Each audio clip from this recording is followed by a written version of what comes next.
আসসালামু আলাইকুম, আশা করি সকলে ভালো আছেন। আমি এখন আমাদের জমিতে আছে, এটা হলো ব্রহ্মপুত্র নদী ছিল এক সময়। তো এখন ব্রহ্মপুত্র নদী মারা যাওয়ার কারণে এখানে আর পানি আসে না।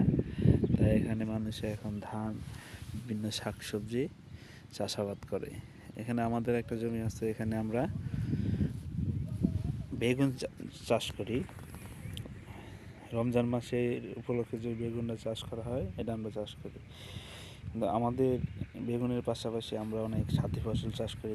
দেখা যাচ্ছে যে আমরা লাল শাক চাষ করি, লাল শাকের পাশাপাশি টমেটো। আমরা অল্প জমিতে অনেক কিছু করার চেষ্টা করি। আপনারা যদি সকলেই যার যতটুকু জমি আছে পরিকল্পিতভাবে কৃষি আবাদ শুরু করেন, অবশ্যই ভালো কিছু করা সম্ভব। দেখেন আমাদের এটা হচ্ছে বেগুন, এটা এখনও গাছ তো অনেক ছোট, তাই আমরা এর পাশাপাশি অন্য কিছু করার চেষ্টা করছি। এখানে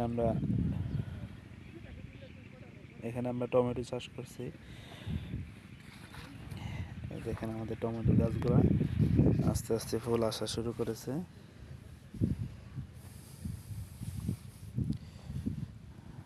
এই টমেটো গাছ হয়তো বেশি দিন থাকবে না, মাসখানি। তারপরে এখানে আমরা মানে বেগুন তো অনেক পরে আসে, তো এই জন্য আমরা পাশাপাশি এখানে পেঁয়াজের চারা রোপণ করেছি।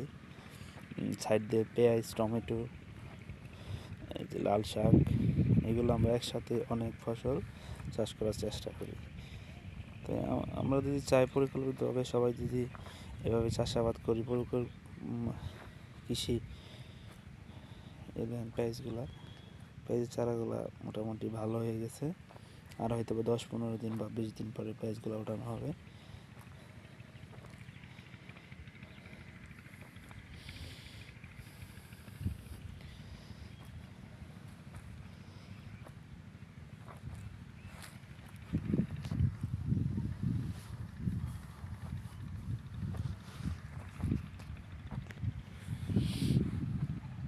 এই লাল শাক এখন আমরা উঠানো শুরু করেছি। এই যে এখানে টমেটো,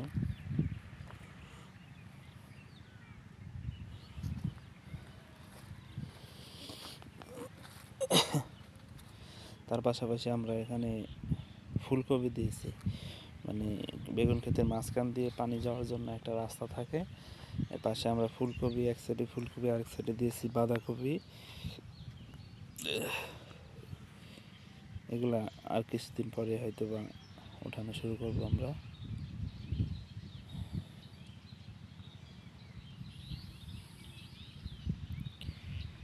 আমাদের তো অল্প জমিতে, আমরা চাই যে পরিকল্পিতভাবে কিছু করার জন্য।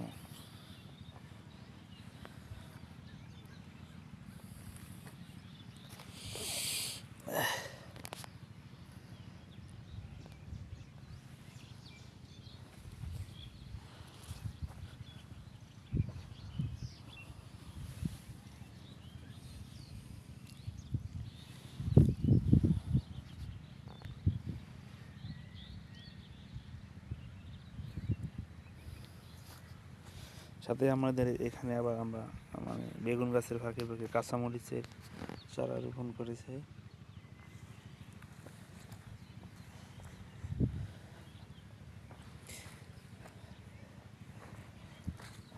তার পাশাপাশি আমরা এখানে দেখতে পাচ্ছেন বাদামের কিছু চারা, মানে বীজ রোপণ করেছিলাম।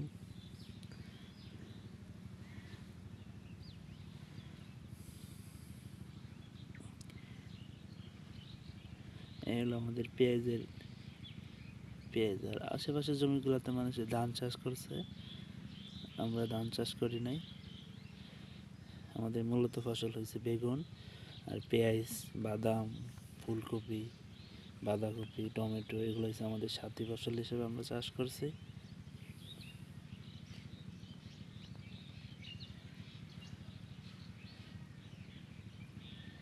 আমার এই ভিডিওটি যদি আপনাদের ভালো লাগে, অবশ্যই আমার চ্যানেলটি সাবস্ক্রাইব করবেন।